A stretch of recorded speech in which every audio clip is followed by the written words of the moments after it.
pelajaran dari kisah sujudnya para malaikat kepada Adam. Allah Subhanahu wa Ta'ala telah menempatkan Adam dan anak keturunannya dalam kedudukan yang mulia, lebih mulia dari para makhluknya yang lain. Salah satu bukti yang menunjukkan hal tersebut adalah setelah Allah menciptakan Adam, Allah perintahkan para malaikat untuk sujud kepada Adam alaihi salatu wassalam. Dan ingatlah ketika kami berfirman kepada para malaikat, sujudlah kamu kepada Adam. Maka sujudlah mereka kecuali iblis. Ia enggan dan takabur, dan adalah dia termasuk golongan orang-orang yang kafir. Quran Surat Al-Baqarah ayat 34. Peristiwa sujudnya para malaikat kepada Adam terkadang menimbulkan polemik di sebagian umat Islam, atau memang isu ini sengaja dilemparkan ke tengah-tengah umat Islam untuk menebar kerancuan dengan mempertanyakan, mengapa Allah meridhoi makhluknya sujud kepada selainnya? Bukankah ini sama saja melegitimasi kesyirikan? Dan iblis adalah hamba Allah yang benar-benar mentauhidkannya karena menolak untuk sujud kepada Adam. Kurang lebih demikian kalimat rancu yang sering dibesar-besarkan oleh sebagian kalangan. Yang perlu kita ketahui adalah para ulama membagi sujud ke dalam dua bagian. Pertama, sujud ibadah, dan yang kedua, sujud tahiyah atau penghormatan. Sujud ibadah hanya boleh dipersembahkan kepada Allah semata, tidak boleh kepada selainnya. Allah tidak pernah memerintahkan satupun dari makhluknya untuk bersujud kepada selainnya dalam rangka untuk beribadah kepada makhluk tersebut. Para malaikat Allah perintahkan sujud kepada Adam bukan dalam rangka sujud ibadah, tetapi sujud penghormatan. Sujud penghormatan merupakan bagian dari syariat umat-umat terdahulu. Kemudian amalan ini diharamkan dengan diutusnya Nabi Muhammad SAW. Di antara contoh sujud penghormatan adalah sujudnya para malaikat kepada Nabi Adam alaihissalam. Demikian juga mimpi Nabi Yusuf yang ia ceritakan kepada ayahnya Nabi Yakub, lalu mimpi itu menjadi kenyataan. Di dalam surat Yusuf dikisahkan, ingatlah ketika Yusuf berkata kepada ayahnya, wahai ayahku, sesungguhnya aku bermimpi melihat 11 bintang, matahari dan bulan.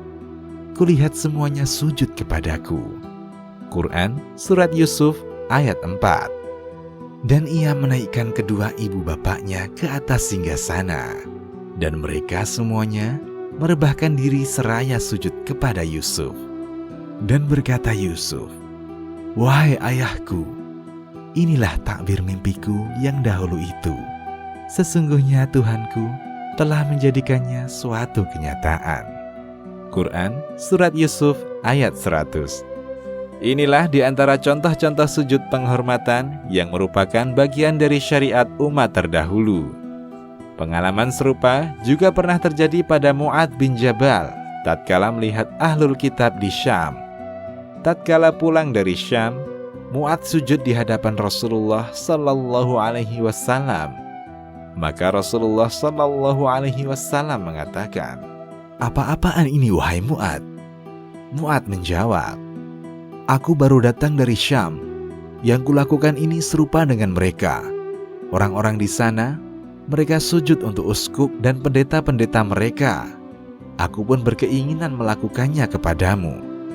Beliau sallallahu alaihi wasallam menjawab, jangan kau lakukan. Seandainya aku memerintahkan seseorang untuk bersujud, maka akan kuperintahkan istri untuk bersujud kepada suaminya. Hadis riwayat Ibnu Majah. Apa yang dilakukan penduduk Syam adalah contoh dari syariat terdahulu yang masih mereka amalkan. Mereka sujud kepada pemuka-pemuka agama dan tokoh-tokoh mereka sebagai penghormatan untuk para pembesar tersebut, bukan untuk menyembah mereka. Di antara contoh lainnya juga ada seekor hewan melata yang sujud kepada Nabi Sallallahu Alaihi Wasallam. Kemudian beliau melarangnya karena sujud kepada makhluk, baik itu sujud penghormatan, terlebih lagi sujud ibadah, haram hukumnya dalam syariat Muhammad Sallallahu Alaihi Wasallam. Dalam timbangan syariat Muhammad, yakni syariat Islam, sujud penghormatan sama saja dengan sujud ibadah. Haram hukumnya apabila dipersembahkan kepada selain Allah. Pelajaran lainnya yang dapat kita petik dari peristiwa sujudnya para malaikat kepada Nabi Adam alaihissalam adalah iblis termasuk dari bangsa jin, bukan dari golongan malaikat sebagaimana yang dipahami oleh sebagian orang. Malaikat diciptakan dari cahaya, sedangkan bangsa jin termasuk iblis Allah ciptakan dari api. Allah Ta'ala berfirman, "Dan ingatlah ketika kami berfirman kepada para malaikat, sujudlah kamu kepada Adam. Maka sujudlah mereka kecuali iblis. Dia adalah dari golongan jin, maka ia mendurhakai perintah Tuhannya." Quran Surat Al-Kahfi ayat 50. Allah berfirman, "Apakah yang menghalangimu untuk bersujud kepada Adam di waktu aku menyuruhmu?" Iblis menjawab, "Saya lebih baik daripadanya. Engkau ciptakan saya dari api, sedang dia engkau ciptakan dari tanah." Quran Surat Al-A'raf ayat 12. Dengan demikian, iblis bukanlah dari golongan malaikat.